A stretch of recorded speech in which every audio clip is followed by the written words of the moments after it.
Hello everyone, welcome back to my fourth video on this channel. It is October 31st, 2024 as of right now when I'm recording this. I'm hoping this video will be posted fairly soon, but anyway, either way, enough of that. Today I'm doing 10 more mini album reviews, and these are of very, very mixed quality in my opinion. We got a lot to talk about here, so enough of that. Let's get into the reviews. But as always, this is all just my opinion. I do have some harsh things to say about some of these albums, but it's all my opinion. And yeah, feel free to let me know what you think of these albums down below. And with all that being said, let's get the reviews started with. So, unlike most of my reviews, this one is completely unscripted. I haven't written anything about this new Falling in Reverse album. And that's because what's the point? It's the new Falling in Reverse album, where Ronnie Radke goes on and on and on and on complaining about how his shitty actions are being criticized because, oh, everyone's too sensitive nowadays. Oh, I'm being canceled. This is all everybody else's fault.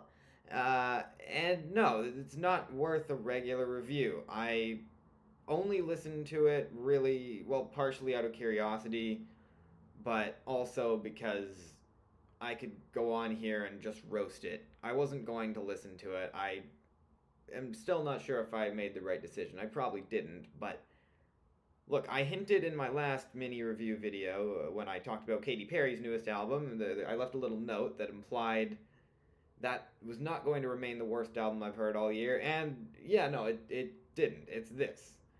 And I'm doing something I've never done before in the history of Simon Talks Music. Since I started my blog back in early 2022, I've reviewed hundreds of albums, and what I've never ever done until now is reviewed an album only listening to it once. Because, no, I'm not going back to this. There's no reason to. Basically, every song sucks. There's a couple that are not terrible, but the lyrics are awful. Like, I can't respect this album. That's the thing. I can't respect it because of what it represents. If you know anything about Ronnie Radke and you know how much of a douchebag he is, then there's no reason to explain why I'm so pissed at this album where he just goes on and on about how, oh, everyone's canceling me. Yeah, the world is too sensitive now. Meanwhile, he's literally being overly sensitive because people are calling out his shitty actions, and he's getting overly offended, which is what he's complaining about everybody else doing when he's the one going, oh, it's everybody else's fault, and he always threatens people online and stuff. I remember he's done that to multiple critics before, I'm pretty sure. And hey, maybe he'll see this and start complaining. I mean, I doubt he'll see it, but maybe he will and start complaining to me and tell me what a horrible person I am, and I don't care. There's again, there's nothing here worth talking about. I mean, at least on the title track, he kind of admits that he's the problem.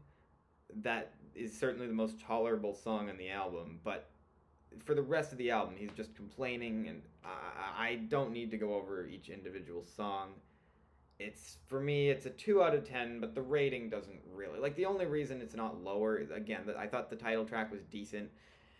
Zombified has a semi-catchy chorus, even though, again, I don't like what the song represents at all, but look, outside of a few musical moments that are kind of, sort of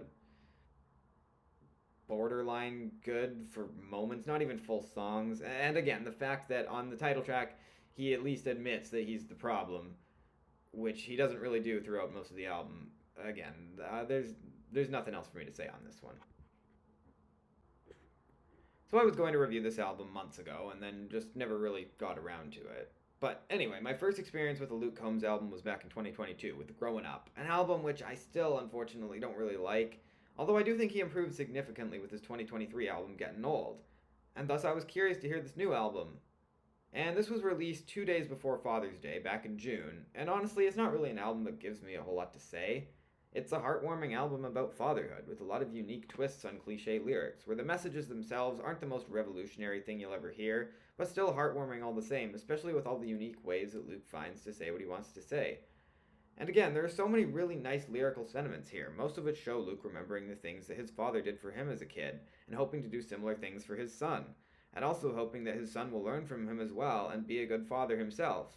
That is, if he wants to be a father. And Whoever You Turn Out to Be, one of my favorite songs in this album, is a heartwarming track where he imagines what his son might be like in the future, but realizes that the path he takes may be different than what Luke would have imagined, but he'll find a way to embrace it because it's what makes his son happy.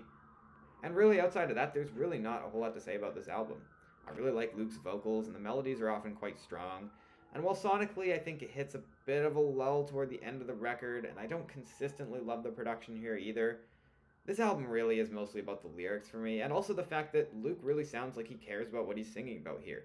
He does a really good job of pulling these songs off.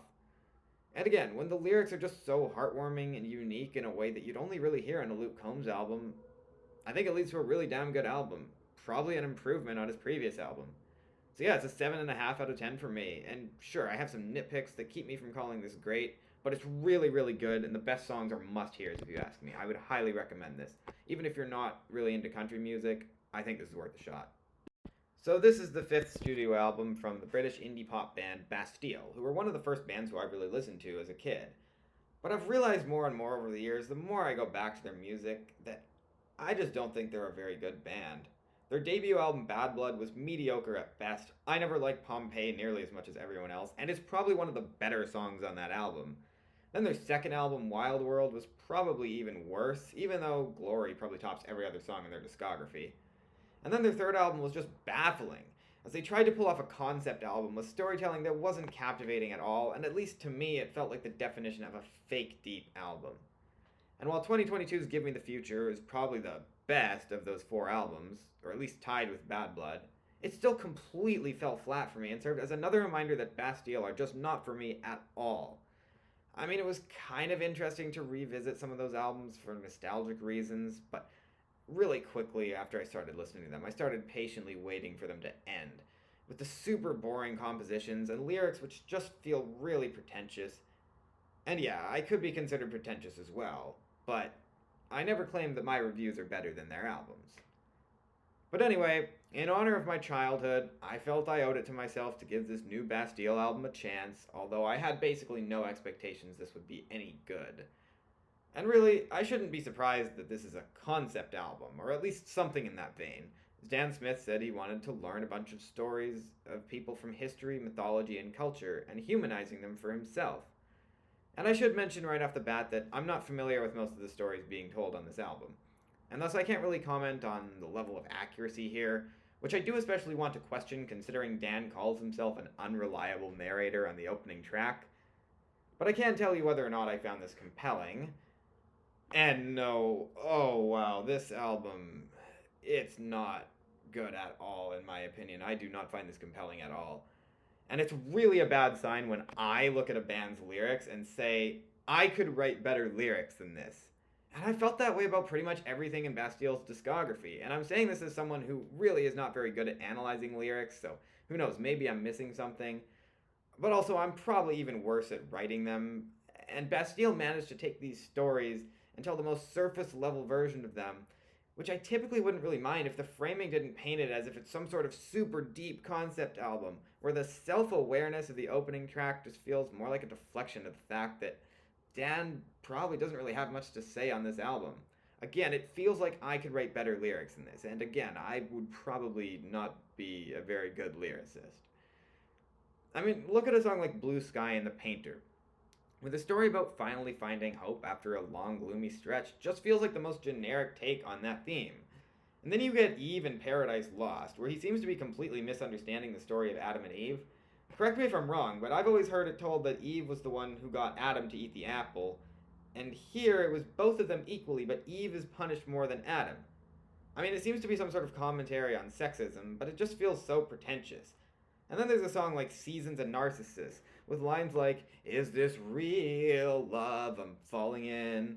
Where you just know that you're supposed to interpret it as being this super, super deep song that makes you think, and it completely falls flat. And look, I want to be careful talking about the closing track, Telegraph Road 1977 and 2024, because I don't actually know what this song is about. But just from reading the lyrics, it seems to be about suicide, and while I know this is a controversial topic that's difficult to talk about, the framing of it is not really done in a way that I like. That's a completely different conversation that I don't really feel like having right now. But again, my personal issues with that track aside, the biggest thing that stood out to me immediately on my first listen to this album, which really turned me off of it right away, is that the music on this album is so goddamn boring, even by Bastille standards. There's no energy, no even remotely interesting hooks. And just like with every Bastille album in the past, Dan's vocals just don't sound like he really cares about what he's singing about. And I'm not saying he doesn't, it just doesn't sound like it. It sounds more like he's trying too hard to impress everyone, which I've noticed on pretty much every Bastille album it feels that way. And in some cases here it's even worse, on songs like Eve and Paradise Lost, where the vocals sound really awkward over that instrumental, and then Marie and Polonium has some of the worst falsetto I've ever heard from Dan Smith. And the breathy layers of vocals on Emily and her Penthouse in the Sky sound like Dan is falling asleep during the recording process. And look, I'm okay with mellow music. In fact, I often really like mellow music. But when there's so little going on in the instrumentation, you really need to nail the vocal melodies and vocal performances. And this album doesn't do that at all. And again, I already mentioned how the lyrics I don't find the lyrics interesting at all. So this might actually win the award for the most bland, uninteresting album of 2024 for me thus far. At least Katy Perry's newest album is interestingly bad in a way where I can make fun of certain songs. Here I just want to fall asleep the entire time. Watching paint dry sounds more entertaining than sitting through this nearly an hour of this god-awful record. And look, at this album's worst, it's painful to listen to, especially once you get to the second half, with songs like Seasons and Narcissus, with that horrible distortion that's added in the final leg of the track, as well as the super obnoxious chorus, which reeks of pretentiousness. And Essie and Paul have some of the worst mixing on the album, where the vocals completely overpower everything, and it just sounds like a bad Beatles impression. Oh, and don't even get me started on Drawbridge and the Baroness, which is easily one of the worst songs I've heard from 2024. Dan's falsetto here sounds awful, and the drums are so goddamn clunky and overpowering, and the instrumental is just so messy and plain baffling, with so many things just feeling out of place, such as the twinkling synths, and the build toward the end of the song is just embarrassing. Yeah, I know I'm being harsh, but I was legitimately filled with pure hatred for this song every time I sat through it during this album. It is honestly something else. I don't know how to describe this track. It is, like, literally, I was listening to this just like, I could not believe it. I could not believe how terrible this song is. And look, even aside from everything I've mentioned, there are so many Bastille-isms which show up all over this album, which aren't unique to this particular record, but are still obnoxious all the same, such as the terrible backing vocals. There's always these vocals going, whoa, and the extremely wonky percussion. And once again, the whole thing just feels so bland, disguised as some sort of huge, larger-than-life artistic statement. And personally, I don't buy it for a second. So if I'm going to try to find some positives with this record, well, Blue Sky and the Painter has a pretty nice guitar timbre and actually picks up the pace of the record a little bit. And Zheng Yiseo and Questions for Her, I apologize, I probably mispronounced that. It's probably the best song in the album, as it sounds more like something that would have been on their first album. And it's a decent song, I'll give it that. But really, there's nothing here worth going back to. Look, I had no expectations that this would be good. I don't think Bastille have a good album to their name. But this is so much worse than I expected. I'm feeling a light 3 out of 10 on this album, and honestly close to a 2.5. This is mind-numbingly bad. I somehow managed to sit through this more than 3 times in full, and after my final listen, I legitimately had to just get up from my chair and just take a few minutes to process what I'd heard and get myself in the right headspace to listen to another album. So, with all that being said, for your own good, I highly recommend you just stay away from this album. I can't in any way bring myself to recommend it. It legitimately kind of angered me when I was listening to it. Like, how does anyone make an album like this and think, this right here is really great? But, as always, this is all just my opinion. I don't intend for this to be mean or anything. I typically try not to get this negative in my reviews, but I don't know what. I don't know. I don't know what else to say. I can at least respect this more than the Falling in Reverse album. I don't have anything against the band personally. I don't really know much about them, but I like Dan seems like a good guy. The band seems like yeah, they seem like good people. I haven't really done any research on them at all. The end of this review is pretty unscripted. It's completely unscripted. So yeah, but like again, I have nothing against the band personally. I just think that this this album sucked. It really did. I and like the fact that this is the same band who made songs like I mean a song like Laura Palmer from their first album, I didn't love it, but it showed potential. And again, I think Glory, I'll call Glory from Wild World a legitimately great song, and I feel like they've shown potential in certain parts of their discography, but here this yeah, I'm again, I don't know what else to say. This was really shockingly bad. All right, so enough of the negativity for now. If you've been following my reviews for a while on my website, simontalksmusic.com, which I started back in 2022, you may have noticed the lack of albums that really blew my mind this year. The ones that basically become an instant classic for me personally. And I feel like I have a little bit of explaining to do. So yeah, part of it is because I'll admit, I haven't really found as many of those albums this year as I was expecting and hoping. But also, the bigger thing is that typically when an album really blows my mind that much, and I think it's among my favorite albums of the decade thus far, I would usually rather discuss it in its own review and not in a mini review. And individual reviews take a while for me to make, and I've just gotten really far behind on my review schedule. So, trust me, there are at least a few albums, which I heard a while ago, that are going to be super highly praised for me. I'm working on a few individual reviews right now, and I've just held off on making the reviews earlier because they were going to take a lot more work.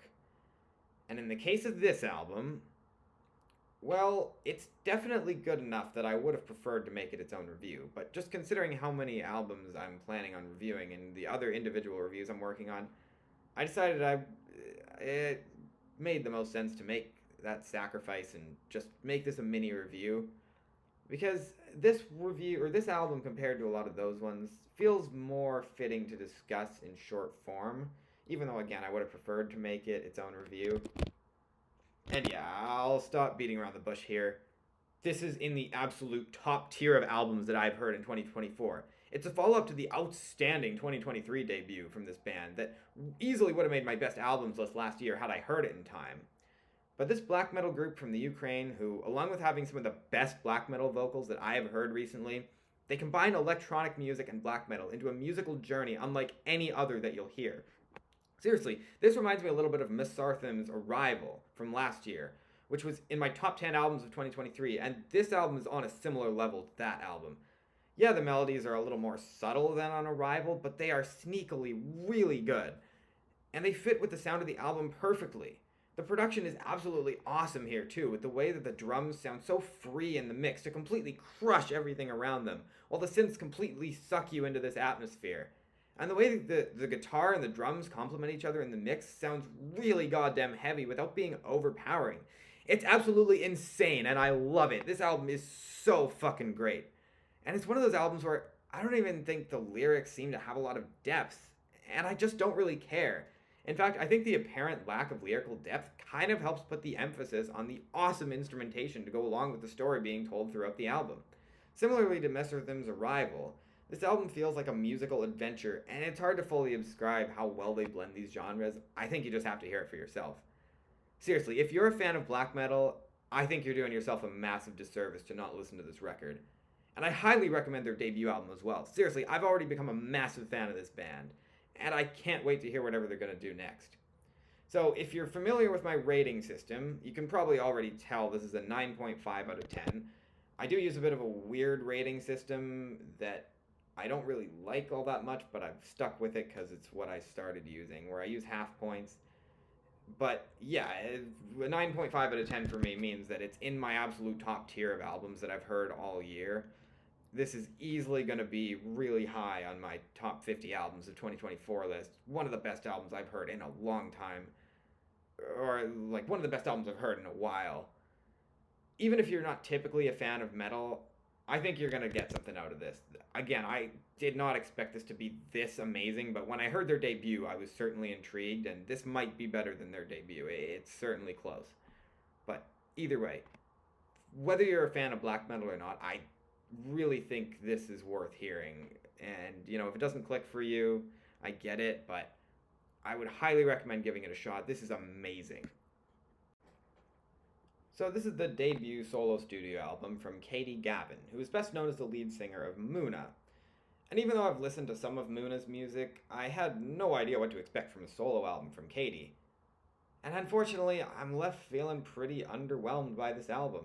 And a big part of that is due to a lot of these tracks feeling like they lack more layered instrumentation and subtle details, especially when the vocal melodies really aren't that strong. I haven't fully gone through Muna's discography, but I can at least say that based on what I have heard, they have the good hooks. And here, well, there are a few, I'll give her that. I like the way the drums play off the guitar in the chorus of Aftertaste, which also has some of the stronger vocal melodies on the album. And Sanitize does have a nice chorus melody and some nice crisp drums, as well as a catchy synth in the background. And Inconsolable has some of the better vocal layering on this album in its chorus, even though the production on that song's instruments sounds way too metallic and off-putting. And look, I also do mostly like the atmosphere of the guitar and strings on the song Sparrow, which make the hook a little more memorable. And also I did really dig the fun sort of shuffling percussion in the baton, especially when paired with that distorted bassy synth, and the vocal layering is really good, which is something that I wish I could say about a lot more of the album. And look, unfortunately, there are just a lot of moments on this album that fall mostly flat for me sonically, such as the really disappointing Mitski collab, As Good As It Gets, which ironically is probably one of the weaker songs in the album, with a pretty underwhelming chorus and overpowering bass guitar, and I don't really find Mitski's verse all that interesting. I honestly wonder why she was even here, and I say that as someone who mostly likes her music. And when it comes to the lyrics, well, look, I like some of the ideas. Aftertaste shows the aftermath of a breakup and a bit of a desire to reconnect with that person, if only to escape the embarrassment, and the melodrama mostly works. And there's also Casual Drug Use, which isn't the deepest song ever or anything, but it's still a mostly effective song that tries to empathize with people who are casual drug users, while also acknowledging it's not the best idea, but it doesn't totally villainize it either. And I do like the idea of Inconsolable, describing two people in a relationship and the way that their similar families impact the way that they are in their relationship with each other, and in this case it's not for the better. But I also don't really love the metaphors and hyperbole a lot of the time that Katie uses here, some of which can just feel kind of awkward. I mean, Sanitize is a huge example, with lines like, "I'm a sanitized girl, I can clean up for you, my dear." And moments like that just show up throughout this album, and it gets to be a little obnoxious. And unfortunately, I don't think the production always works either. Maybe it's just me having heard the sharp, punchy hooks of Muna's self-titled album and expecting too much out of this one, but while I've always liked Katie's singing, the vocal production just doesn't let her vocals completely feel at home in these mixes, especially on sketches where the vocals are way overemphasized and it sounds really bad. And besides, even the instrumentals themselves don't completely stick the landing for me, where it seems like a bunch of the vibes this was aiming for all clash together really strangely in the production, and it just leads to a really disappointing album for me. Look, I don't think it's a bad album, again, just a disappointing one. There are enough redeeming moments for me to give this a 6 out of 10, but if you choose to skip this album, I don't really think you're missing all that much. So one of the bands who for a long time I've been wanting to listen to and I just never really got around to it, but I've always had a lot of curiosity about them, is Shushu. And I recently listened to their entire discography up to this point. And look, they're a really difficult band to describe. I definitely loved some of their records, such as Fabulous Muscles and Forget, which along with a couple others will probably be in fairly heavy rotation for me. They already kind of are. But they might be one of the weirdest bands that I have ever listened to. Not one of the best, not one of the worst, not even one of the most interesting, just one of the weirdest. Because, look, their music goes to some very dark places, and it's extremely experimental, too. And in some moments, oddly catchy, and the vast majority of their albums are the sort of album where any rating deserves a major asterisk. Now, personally, I didn't really like 2021's Oh No, But 2023's Ignore Grief was a really intriguing album, which also makes for a very uncomfortable listen when you look into the lyrics. And that was absolutely the point, challenging the listener to think outside of your own little bubble and stop ignoring how much awful stuff is going on in the world. And I just wish the musical vibe fit more with the lyrical content there. But this new album has been getting more critical acclaim than I was expecting. I mean, yeah, it's a shoo-shoo record. Of course the reviews were going to be mostly positive. But this might be among their most critically acclaimed records to date. Probably one of the most critically acclaimed albums of 2024. And it's also probably one of their most pop-leaning projects. Although Shoo Shoo's most pop-leaning music is still more avant-garde than the most experimental stuff that you hear on the charts. But still, compared to Ignore Grief and Oh No and Girl with Basket of Fruit, I wouldn't say this is as challenging a listen. Easily their most accessible album since Forget. And there are a lot more standout melodies here and attempts at catchiness, and it doesn't go into the same horrifying noise passages that you'll hear on some Shoo Shoo records, such as Ignore Grief. But there is still a lot of darkness in the lyrical content, which is very cryptic, and I completely expected that from a Shoo Shoo album, where a lot of the specific lyrical details can almost feel like they were pulled out of a hat, but you just know it makes sense, leaving you intrigued trying to find the deeper meaning. And even when I can't figure out the meaning of a Shoo Shoo track, I often feel like I understand it just enough for it to be a pretty impactful experience. Although I'm not as sure that's the case with this album. Look, I've read through all the lyrics of this album a couple times, and while I may absolutely be missing something, there doesn't seem to be a clear theme throughout the album. And while that's the case with every Shoo Shoo record, and you're supposed to dig deeper, or sorry, at least most of their records, and you're supposed to just dig deeper, at a certain point I just realized it's not really worth it for me to go searching and searching for something which might not even be there. And it's not like I don't like the foggy descriptions of desire and the unclear journey that the narrator appears to be on, or maybe the narrator themselves doesn't even know exactly what it is. But it just feels like there are so many lyrical interruptions, which may add more to the overall story that I'm just missing, but either way, it's not really helping the album experience for me. And unfortunately, this is kind of underwhelming musically. I often like Shoo Shoo's more experimental side combined with more accessible pop elements, and while the latter is here more than on most of their records, I wish it just felt a little more unique. Yeah, it's noisy and avant-garde, but not in a way that really stands out to me all that much. Mostly coming in the form of distortion and extra sounds, without any full-on "what am I listening to" passages. And to some audiences that might be a positive, but I am a little underwhelmed. One thing I really liked about Ignore Grief was some of those sections where it just completely went into these really haunting noise section. And look, don't get me wrong, the synths sound great on Beneficium, one of the tracks where the spooky Halloween vibes really shine through. And it's fitting for this time of year. I'm actually filming this video on Halloween. We'll see if I post it on Halloween or not. But anyway, there's also the opener, Arp Omni, which is chillingly eerie, and TDFTW has some of the most intense music here, which I really like.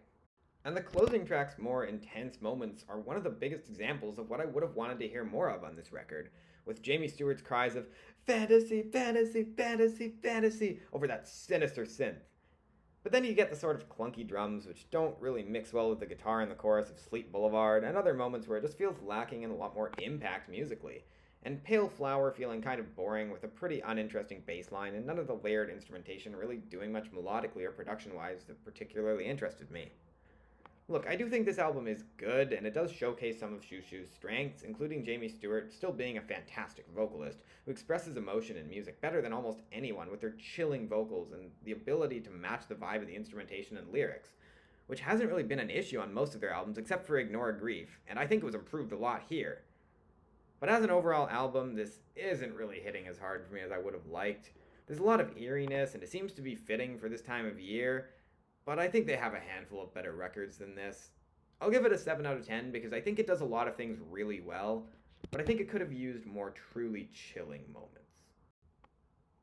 So to anyone who's been following my blog this year, I already mentioned earlier the lack of super extremely positive reviews, but I think there's another elephant in the room here, probably a bigger elephant in the room that I want to address.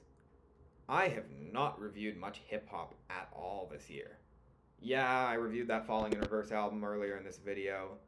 I mean, yeah, it's technically a hip-hop album, but I don't want to count that. That album sucks, and I don't respect that album. So, again, the reason I haven't reviewed a lot of hip hop this year, well, I review a lot of albums, and I already feel like I'm not really doing the albums I reviewed justice because I've been prioritizing quantity over quality a bit more than I was planning on, and often only listening to albums a few times and not really looking into the lyrics all that closely in a lot of cases.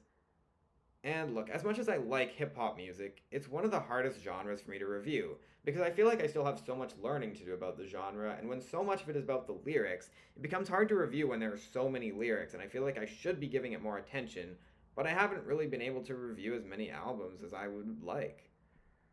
And look, I'm still working on trying to find a solution where I can review as many albums as I want to while still giving them the proper attention. But look, for now, like with most of my reviews, this review is kinda half-assed, I'm not gonna lie, so just take it with a grain of salt. And again, I say that about all of my reviews, but still, I wanted to review this album.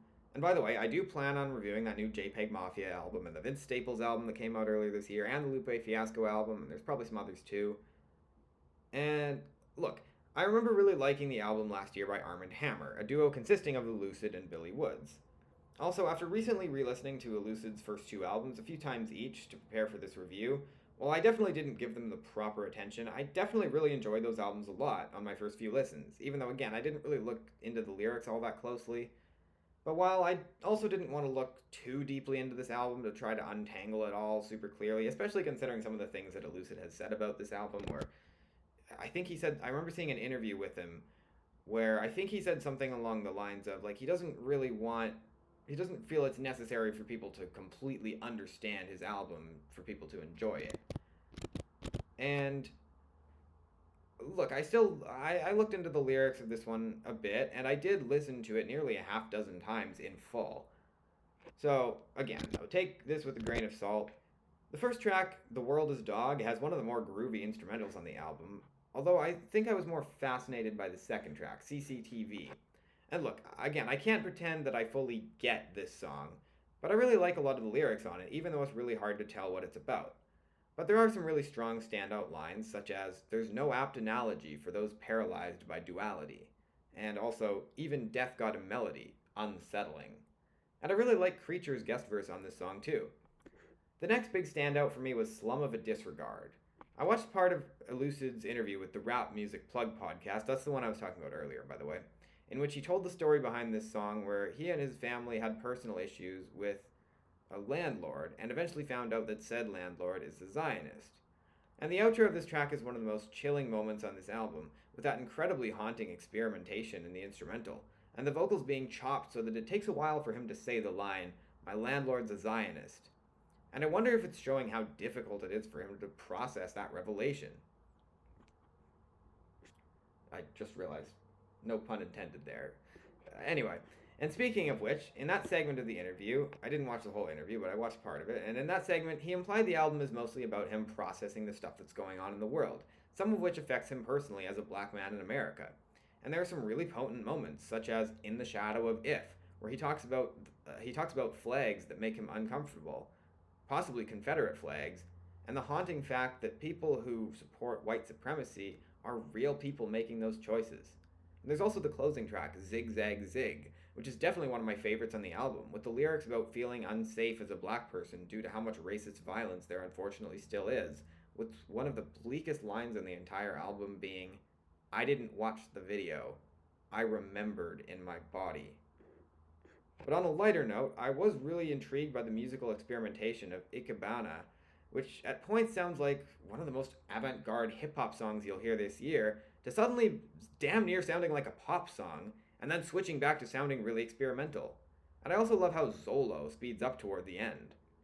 Really, this album overall is very avant-garde musically, and unfortunately some of the repetition in the instrumentals can get a little obnoxious, such as in CCTV and Bad Pollen. And while there are certain moments where Elucid's rapping really stands out with the emotion he conveys, I don't always find his flows all that captivating, which is why I can't really go higher than a 7 out of 10 on this album. But it's still a really solid hip-hop album that I would absolutely recommend, just not really one that I love as much as one that I respect a lot. So this is the third studio album by Lizzie McAlpine, and it's the follow-up to 2022's 5 Seconds Flat, a good album with a couple great songs that unfortunately didn't completely stick the landing for me as a whole album. And there are enough nitpicks that I have about the production, and the really great songs are just too few and far in between to fully save the album from its inconsistency. And I was going to review this album months ago, and then I forgot it came out. And now I'm finally getting around to talking about it now, and well, unfortunately, I think it's her weakest album to date. And it's partially because of the vocal melodies just not being as good, in my opinion, without the same level of catchiness as most of the songs on 5 Seconds Flat. And yeah, I'll admit, the melodies on that album weren't always amazing, but they at least felt a little more captivating than they do here. But more importantly, 5 Seconds Flat had atmosphere that really fit with the vocal melodies and helped propel the vibes that that album was aiming for. Whereas here, the sort of laid back sound doesn't really give this album the same feeling of drama. In other words, I miss the sort of airy sound that kept me on my toes on 5 Seconds Flat. I know I often complain about airy production, but I just don't like when artists completely overuse it. And 5 Seconds Flat had just enough airiness in the production while also giving a lot of the drums some real punch and not distracting from Lizzie's vocals, which I think led to some really good songs. And unfortunately, here we get songs such as Like It Tends to Do, where I'm reminded of the worst elements of Phoebe Bridgers' music, but without any of the atmosphere or creativity that makes Phoebe Bridgers such an interesting artist. And there's also You Forced Me To, which almost sounds like it was written in one take, and it's really not very good in my opinion.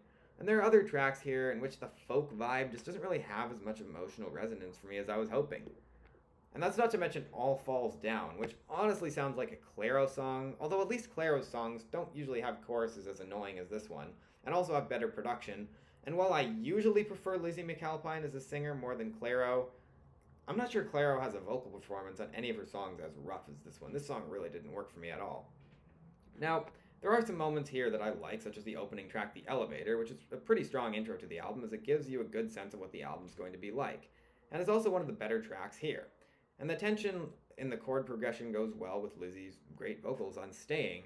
And I like the building instrumentation on some of these songs like Drunk Running and Vortex, which actually have interesting enough melodies and good enough production that it actually works. And it's way better than Firearm, which I think is the worst song on 5 Seconds Flat, as it tries something kind of similar, but way too sudden and just sort of sounds like shit.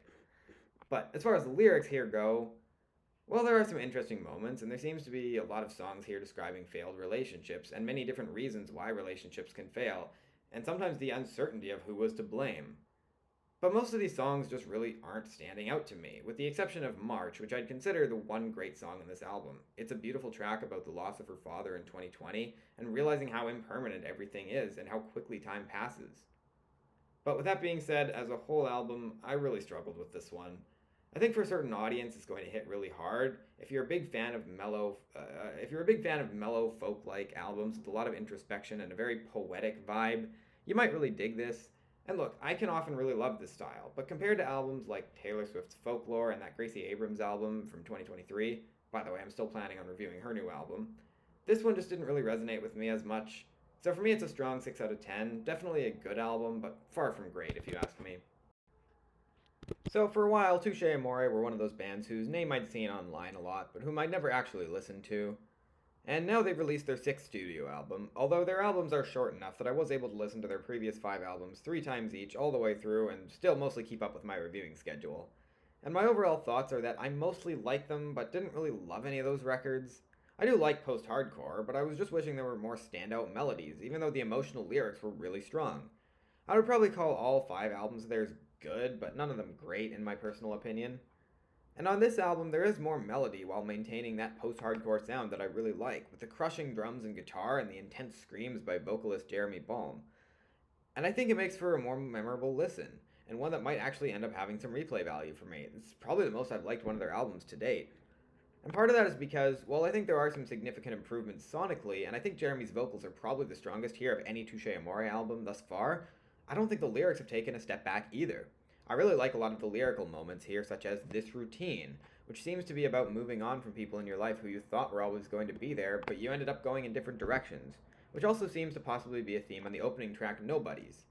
And there are some chilling lyrical moments, such as Subversion, Brand New Love, which seems to be describing the feeling of listening to music and it feeling like a huge moment of realization regarding the future, although that realization may be more uncertainty than anything. and it's very bleak and very poetic, and probably my favorite track here.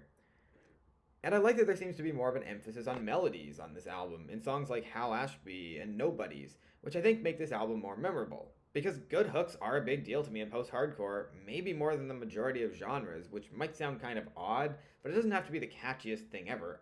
I just want it to hit hard. And again, the guitar distortion is excellent, with the drums sounding great. So why do I feel like something's missing here? Well, I think it's something in the production. When you put it all together, this album has a slightly messy sound, and in certain moments, it just doesn't fully work.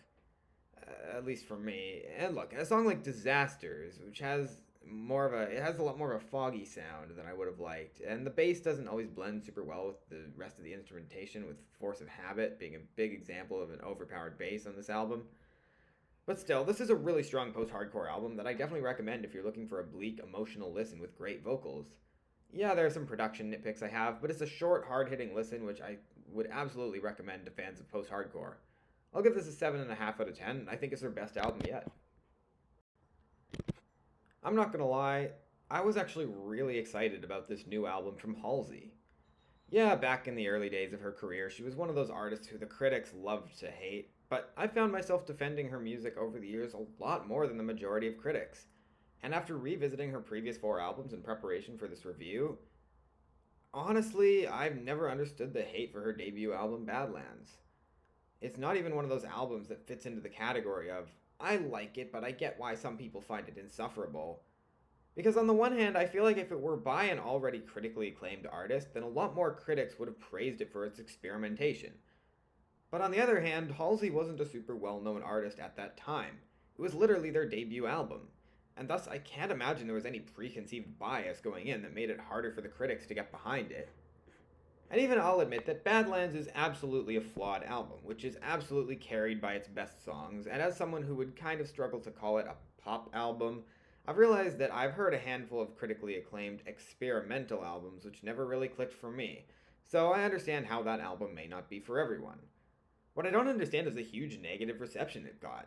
I'm not trying to judge anyone for their opinion, I'm just saying I'm baffled, that's all. I mean, it seemed like pretty much everybody agreed that that album was mediocre at best.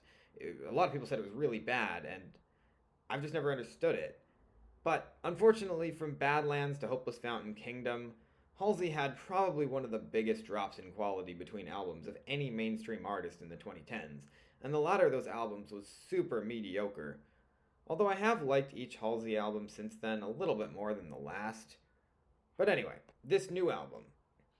Well, it's a lot to take in, not only because of the hour-plus runtime, but also because it's a really emotionally heavy listen, a lot of which was written when Halsey was dealing with some really serious health issues, including cancer, and this happened not long after they became a parent. And it makes for a bit of a tricky album to review because of the heavy subject matter. But I'm going to try, and it's the second mini review video for me in a row where there's an album that almost feels wrong to give a rating to. Last time it was the Godspeed You Black Emperor album. And again, I'm too attached to my own rules, so I will be rating this album, but we'll get to that later. And again, this is a really emotionally heavy listen. Part of the reason it's tricky for me to review this is because it seems like it was written more for Halsey herself than the fans. And considering how much uncertainty there was with her health, it makes it a lot harder to listen to considering you know how real the emotion in some of these songs are. And this is coming from someone who was probably fighting for their life at the time of these recordings, wondering how much time they had left. And obviously I'm wishing them all the best. Regardless of how I feel about the album, I hope they're doing better now, and while I don't know all the details, it seems like they are doing a lot better. But I do have an album to review, and there's a lot that I really like about this lyrically, and nearly every song has a different sentiment and a different message, or at the very least, feels unique compared to the rest of the songs on the album. But there are a few themes which keep coming back, such as the birth of her son, the passage of time, and reminiscing on her childhood and early adulthood, including the start of her career. And there's a good lyrical arc which goes through a roller coaster ride of emotions, from the self-reflection of ego to the nostalgia on hometown to the desperation of Lonely as the Muse. But unfortunately, with all that being said, I don't really like the way it ends, with the title track that ends the album not really wrapping up the story and just feeling really unrelated, as they try to disguise a really generic lyrical sentiment with some imagery. And look, I could see myself getting behind it if the imagery was actually good. But up until that point, this album is packed with clever lines and lots of great depictions of emotions and some layered lyrics which show multiple potential meanings, a lot of which seem to tie together. Case in point, dog ears, which makes you think about the stereotypes of dogs, where it's quite common to think of them as cute and innocent, or extremely terrifying. And one of the best lines is, well, they say all dogs go to heaven, but what about a bitch? And that really makes me wonder if this song ultimately is about misogyny and those same stereotypes being made about women, and how either one of them can be a harmful stereotype. And there are some really clever puns in the first verse of that song too, as well as a sense of feeling unappreciated in the third verse, in the same way that dogs are thought of as less than humans. And speaking of which, Life of the Spider not only makes you give more thought to what life as a spider might be like, but I think it's mostly about feeling dehumanized by a partner, and he uses a lot of really interesting metaphors. Until you realize that most of it isn't metaphorical, because the analogy between the undercurrent and the literal story is very stark. And look, as much as I respect the hell out of this album, I'm not going to pretend that I think it's one of the most consistently jaw-dropping projects of the year or anything like that, but there are so many moments that are really potent. The raw emotion in the cry for help of Letter to God 1974, the bone-chilling outro of Arsonist, the really good use of a Britney Spears sample on Lucky, the heartbreaking feeling of detachment from society and Darwinism, and the really strong vocals and melodies of Lonely in the Muse. And that last one is a real shame, because I really don't like the mixing on that track. I also really dug Halsey's backing vocals of Only Living Girl in LA, which sound a little bit like Lydia Loveless. Reminder to myself to listen to more of Lydia Loveless's discography. And I Never Loved You, with its brilliant storytelling and a chorus that hits a certain sweet spot that's hard to explain, it's probably the closest Halsey has ever come to making a Taylor Swift song. And I can't not mention Ego, one of my favorite songs on the album, with that really bright acoustic guitar and a really strong chorus, with the sort of self-deprecating lyrics which are either overstated and therefore unhealthy, or just revealing an unhealthy side of the narrator. And I absolutely love the energy of this track. And with a real rock edge with actually good production, this is what 3 AM should have been, in my opinion. And then there's Hometown, a super emotional track which seems to be about someone from Ashley's childhood who passed away at the age of 17. And while there's obviously more than a hint of sadness, it also feels more like a celebration than anything, because of the memories that she has of this person. And that, along with the stomping percussion and the hand claps, which have some real punch, the bright acoustic guitar, and the fantastic vocal melodies, it leads to a legitimately excellent song, which I can't praise enough. So look, in conclusion, I thought this was a really good album. Although, with that being said, it is worth noting that there is another side to this album, which is that Halsey was trying to make a sort of a concept album where she impersonates a bunch of famous artists who inspired her.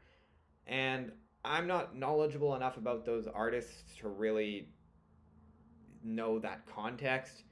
And it sort of makes me wonder if maybe if I had heard them, maybe if I was more familiar with those artists, it may change my opinion on the album. I might appreciate the album more, or maybe less, I don't know. But with all that being said, again, it feels like this album was written more for herself than anyone else, and I have to respect that. I mean, it took a while for me to process this album. I listened to it 7 times all the way through, which is more than I usually listen to an album for a mini review post. But look, I'd absolutely recommend this, but only if you're prepared for a really emotionally heavy listen. Because if you want the Halsey that gave us You Should Be Sad and New Americana, this isn't that at all. And look, I know I'm comparing apples and oranges here. I don't think this is as good as Badlands, though. Honestly, I kind of don't think she's gonna ever top Badlands, but I do think it's her best since then, and thus it's getting a strong 7 out of 10. Although, again, I don't want the score of this review to be the main focus. More importantly, I hope this was the album that she needed to make for herself, but I did get something out of it as well, and even if you haven't liked Halsey's music in the past, this might really surprise you. Although I also kind of feel like it might be one of those albums where if you haven't really found anything in her music before, this might not really change your opinion. It's hard to explain, but again, I really like this album, and yeah, I'm curious to hear what you all think. Alright, so that was a lot for me to talk about, but anyway, thank you for watching this video. As always, again, this was all just my opinion. I'm not here to try to spread hate or anything. I know I had some very negative opinions on certain songs and albums, but again, it's just my opinion. Thank you for watching. I will be back with more reviews soon.